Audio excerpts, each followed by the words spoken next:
Hello there. I thought I'd just tell you about a little clash I had with some protesters a couple of weeks back. I was on a night out with the lads. We were going to Bellevue Greyhound racetrack in Manchester. I got there a bit early and I noticed there was 9 protesters at the main gates. They were all female and they were all holding placards up going on about, end dog cruelty and dogs die here, etc., etc. So I watched them for a few minutes and I watched them harassing and abusing anybody who walked past them to go in and have a nice night out at the dogs. So I ambled over for a little conversation and I started off by, saying, good evening ladies, what's going on here? What are you protesting? So they proceeded to tell me that they were protesting about the cruelty that happens inside. So I said, what cruelty? They said, well, when they've no more use for the dogs, they shoot them. And also they starve the dogs in order to make them run faster.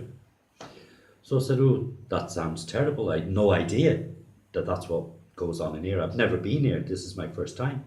I said, have you got any proof of these allegations? If you've got some proof, can you show me?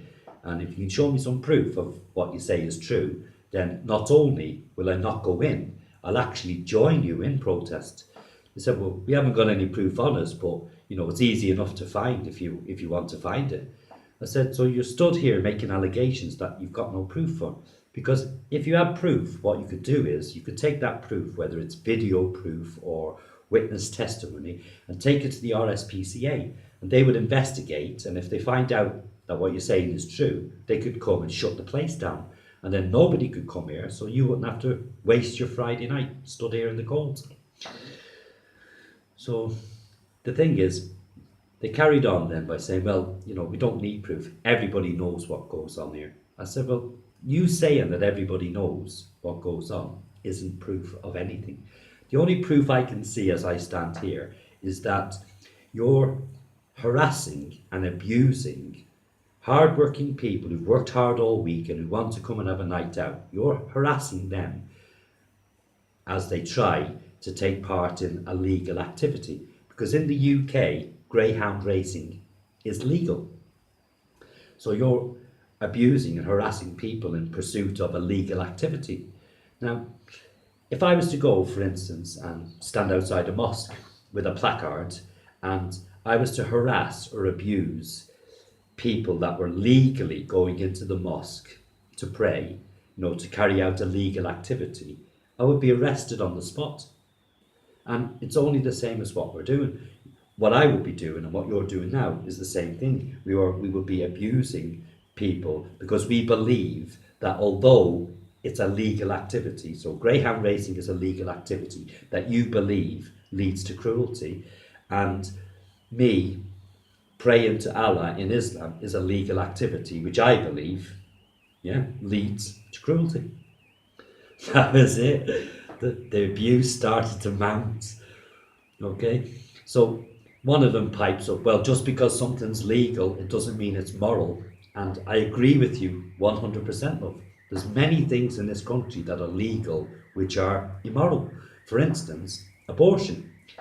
In my eyes, abortion, a woman can legally abort a child in the UK, but aborting a child, in my eyes, is immoral. Why is abortion immoral? I said, because you're killing an unborn child. You're depriving an unborn child of the chance to be born and live a life and have a life just like I have a life and you have a life. Yeah, well, it's our body, our choice, another one piped up. I said, oh, I've no doubt you're part of the My Body, My Choice movement. And then they all piped up, of course we are, we're women. Right, so basically, what you're telling me, ladies, is that you're willing to stand here to protect dogs, but you're not willing to protect unborn children. The thing is, you're wasting your times here, ladies. There's so many more terrible things happening in this country which you could protest and potentially make a difference to. You're not making any difference because you're all stood here and yet this greyhound racing is going on behind us. Okay, what terrible things are happening in the country that you want us to protest? I said, well, for instance, there's young people being stabbed on our streets every day of the week because the country's gone soft, the government's gone soft, law and order is just a disgrace, and the police have gone soft. So why don't you take your little placards down to Westminster and protest the government, and protest for our police to go out on them streets, stopping and searching thousands and thousands and thousands of young people to get all these knives off the streets. Oh, then I'm being called a bigot, I'm being called a racist.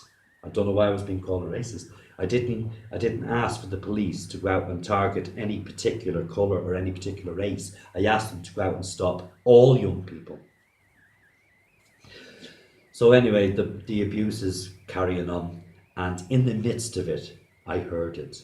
I heard one voice pipe up and say, I bet he wasn't even born in this country. What? So I zoomed in on the source of this comment, and believe it or not, it came from a young Muslim woman who stood there, probably 19, 20 years old, with her headscarf on the lot. I said, sorry, love, what did you just say? She said, I bet you weren't even born in this country. Now, we all know that if I had said the same thing to her, it would be classed as hate speech. If I'd have said to her, I bet you weren't even born here, it would be classed as Islamophobia and hate speech, and I would be arrested within an hour. But just to set the record straight, I was born in this country. I was born in Davy Hume Hospital, Manchester in 1971. But I wasn't going to afford her that information. So I agreed with her. I said, yes, love, you're right. I wasn't born here. I was born in Pakistan. But because it's such a fucking shithole, I thought I better move over here and get everything for free. Well, that's it. The level of abuse just went through the roof. But the serious point to this is this what the UK has become now? Where a 19, 20-year-old Muslim woman can question a white English-speaking man as to his right to be in this country. Is that how low this country has gone? So anyway, the whole thing ended in more swearing and abuse. Ignore him, he's just ignorant, he's just a bigot. And then I had an older lady saying, oh, fuck off, you get out of here, you're not wanted here, etc, etc. So I'd given up the gentlemanly act anyway, and I told them they were all a bunch of fucking leftist loonies and that they should all fuck off home to their put-upon husbands. And if they want to really do the world a favour, yeah, go home and tell your husbands to grow some balls and stop yous from coming out here and making a fucking fool of yourselves. Well, because I'd used a couple of swear words, it came then, oh, look, girls, look, he's lost the argument now. You always know when they're losing the argument when they swear. Their swearing had started 5 minutes previously. Oh, you couldn't make it up. Listen, these women, no interest in dog welfare. Yeah, they aren't stood there to try and protect dogs. Them women are stood there, yeah, to cause trouble. They're the kind of people who believe that being stood there with a placard, yeah, makes them valid, yeah, makes them important. It defines them, it defines what they are. Anyway, at this point, I just walked away shaking my head, laughing to myself. But the thing is, the saddest sight of the night was, after all these people had gone into the Greyhounds and, you know, after a hard week's work, we're all enjoying themselves with good food and good company. We had 9 isolated fucking imbeciles stood looking at each other, all thinking, what do we do now? Before they all just dispersed and sloped off home. But the pathetic part is that as they sloped away, they will have a smug look on their face, believing that tonight they have made a difference. Tonight they have had a great victory.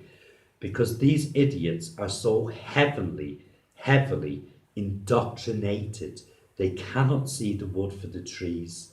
Okay, they think they are out there saving the world. Okay, but the serious, sad truth is they're the very people who are fucking destroying it. And there's an even scarier part of all this, and it's this: there are millions of these idiots all over the Western world.